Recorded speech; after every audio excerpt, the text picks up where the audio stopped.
Hello and welcome back to Bookmark Chronicles. Today we are having another chat, this time about reading diversely. As most of you know, February in the United States is Black History Month, and I'm seeing a lot of people participating in different readathons, Blackathon, Black Lit Readathon, all of those things, and that's great, but that's not supposed to stop once the 28th rolls around. That's not how this works. First and foremost, supporting BIPOC authors is not a trend. You either do or you don't. And only doing that during certain months makes you a part of the problem and not the solution. So if that's what you're doing and you think that you're helping somehow, you're really not.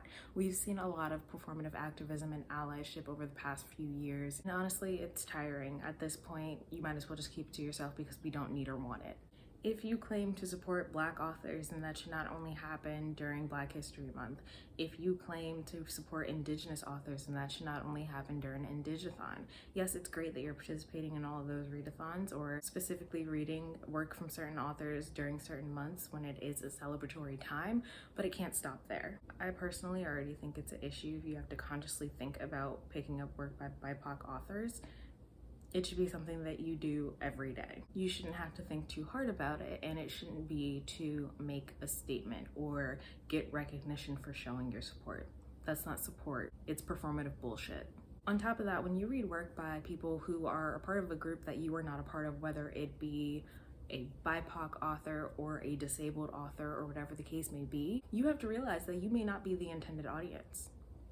And that is okay. The only people that would complain about that are people who have been represented and centered for their entire lives and all of a sudden feel left out. Frankly, that's bullshit and you need to get over it. You can still support people from different backgrounds without being the intended audience. Everything is not meant for you. That's just the way it is. Just because marginalized groups are now starting to get the representation that they finally deserve after hundreds and hundreds of years of being left out is not a reason for you to complain. If you complain, you're basically outing yourself as racist or ableist or homophobic or whatever the case may be. Another part of not being the intended audience is realizing that you are not going to relate to whatever is happening in a book if it's not written for you. And not relating to a character or a situation is not a valid reason to rate it lowly. For example, a lot of people complain about When No One Is Watching because they feel like it's not really a thriller. I guess if you can't relate to racism and gentrification, then maybe you don't understand. But you not understanding the intention does not mean that the book wasn't well written. It just means that you have a very limited worldview and should probably do something about that. Unfortunately, that is a common theme among a lot of mysteries and thrillers written specifically by Black authors.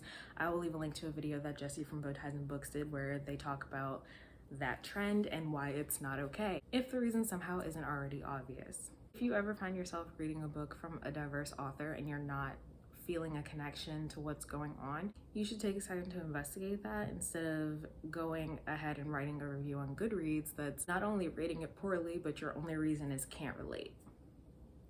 Everything's not about you. Maybe you're not supposed to relate. That's okay, but again, it doesn't mean that the book is bad. While a lot of the things that I've mentioned can be said for any marginalized community, specifically when it comes to Black people in America, y'all have got to chill with the fucking trauma porn. Not all Black stories need to be centered on pain and death and generational trauma. And the fact that so many people still think that that's the case is fucking bullshit. For the author of Bridgerton to say that she doesn't include diversity in her books because she's writing happily ever afters and not suffering, that's fucking bullshit. And racist. When you are looking for books by Black authors or about Black stories, you gotta look further than the hate you give. Not only are we tired of it, because it seems like that's all white people ever want to talk about is the fucking hate you give, like we aren't already living that shit over and over. We are tired of y'all capitalizing on our trauma. Frankly, it's disgusting. You cannot honestly sit there and believe that Black love and Black fantasy and Black sci-fi don't fucking exist. They absolutely do. You're just too lazy to look for it. And that's not even a decent excuse. Again, Google is free. I'm also just really getting tired of seeing people say things like, oh, Black romance don't exist, or white authors going out of their way to try to write romance with two Black main characters, making it incredibly stereotypical and tokenizing, and then saying, oh, well, I was trying to give a voice to a community that doesn't exist. There is no Black romance. I don't even like romance, and I know about Beverly Jenkins, Alyssa Cole, and Rebecca Weatherspoon, so that's bullshit, and you know it. Google is fucking free. It would take 2 seconds for you to Google that and figure out that there's already a market there and that you should just support what already exists instead of trying to step on the voices of the people that are already doing the work. And I'm not saying that to say that white authors can't or shouldn't write diversely. They absolutely should, instead of just fucking whitewashing everything. However, there is a right way to write people of color without stereotyping and tokenizing them. It's not that fucking hard. It might require a little bit of research, but either stop being lazy or don't fucking do it. One of my favorite books of all time is Small Great Things by Jodi Picoult. She is a white woman who wrote a book about racism in America. And you know how she did it? Research. It's not hard. The reason that so many white authors get shit for tokenizing and stereotyping BIPOC characters is because they chose to be lazy instead of doing the work. They just wanted to check off that little box that says it's diverse and thought that that just made it acceptable. That's not how that works at all. So, I say all this to say that while it is great to see a bunch of people reading work by Black authors and supporting Black readathons, if you're not going to keep doing it after the 28th, don't fucking bother. Because what's the point? What statement are you trying to make? All you're telling us is that your allyship is performative, and frankly, we don't give a fuck. And when it comes to finding books by Black authors and in different genres, again, Google is free. Do not ask other Black booktubers to do the research for you. Do it your damn self.